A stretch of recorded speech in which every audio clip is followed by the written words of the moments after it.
Mabuti! Marcos singilin! Marcos singilin! May bagong umagang paparating, bagong pag-asa para sa lahat. Maliwanag na bukas para sa Maynila, di na malayong masilayan ng lahat. Magandang hapon po sa inyong lahat. Nandito po tayo ngayon sa Sandigan Bayan. Kahit umuulan, talaga naman tuloy na tuloy po tayo sa pagsuporta sa ating mahal na Pangulong Bongbong Marcos. Ako po si Mara Tamundong, kasama ang aking mga supporters ng ating mahal na Presidente Bongbong Marcos. Nandito po upang masaksihan ang sona ng ating mahal na Presidente. Siyempre, excited po ako personally na malaman ano po ba talaga yung nagawa ng ating mahal na Pangulong Bongbong Marcos para sa ating mga kababayan at yung mga plano pang mga programa na ibababa po niya para sa ating lahat, na alam naman natin na wala po siyang ginawa kung hindi isipin po tayong mga Pilipino para higit na magkaroon ng kaunlaran at lalong pag-asa para sa ating lahat. Kaya nandito po ako, personal na pumunta. Sabi ko nga, kahit may bagyo, anumang unos na pagdadaanan, hindi po maaawat ang aking pagsuporta para sa ating mahal na Pangulong Bongbong Marcos. Nakita ko po yung mga iilang kababayan natin na talaga namang very excited po sila. Nandito po sila, umulan man o hindi, talaga namang umaga pa lamang nandito na. Kaya saksihan po natin mamaya. Aabangan ko po ang magandang mensahe na ibibigay niya para sa sambayan ng Pilipino. Sana po pakinggan po natin ang kanyang adikain para sa ating lahat. Ito na rin po yung pagkakataon na tayo po ay magkaisa at magkaroon ng iisang puso para sa kabutihan po ng lahat. Maraming salamat po sa inyo. Alam niyo, masasabi ko lamang, talagang ang Pilipino kapag nagbigay ng suporta, talagang loyalty nandito eh. Parang ako rin po, na talaga namang ang nais ko lamang, syempre, hindi lamang sa salita, kung hindi sa gawa, na ipakita natin yung talagang full support po para sa kanya.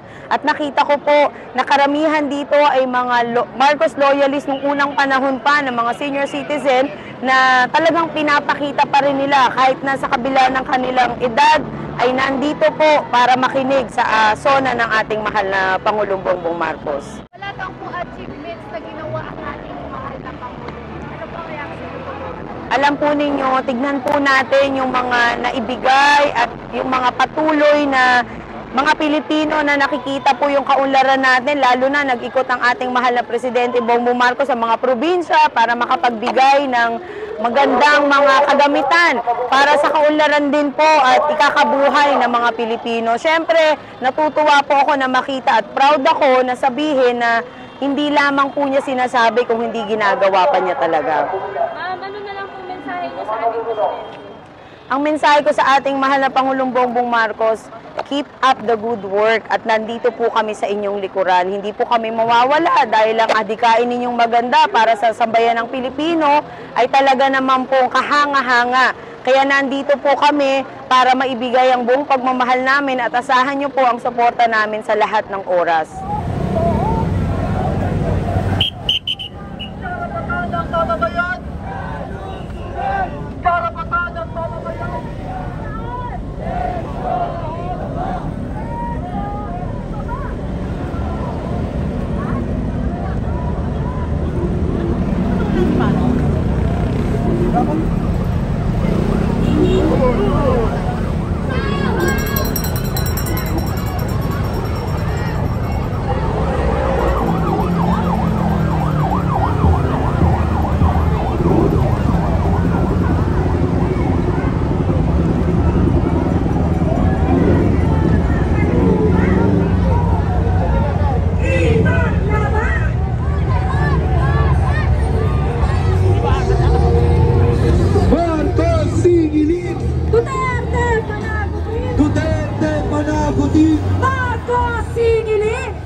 kaya nakahanda. Pagkat lahat ay posible, basta't mayroong pakikisama. Di maiiwan sa pag-unlad, lahat tayo ay sama-sama. Pantay-pantay, walang lambangan, benepisyo sa karamihan. Ang pag-usad ay katulad ng mga daliri sa iyong pala. Liga na, salubungin natin, nakahanda ng pagbabago. Kasama si Marantamo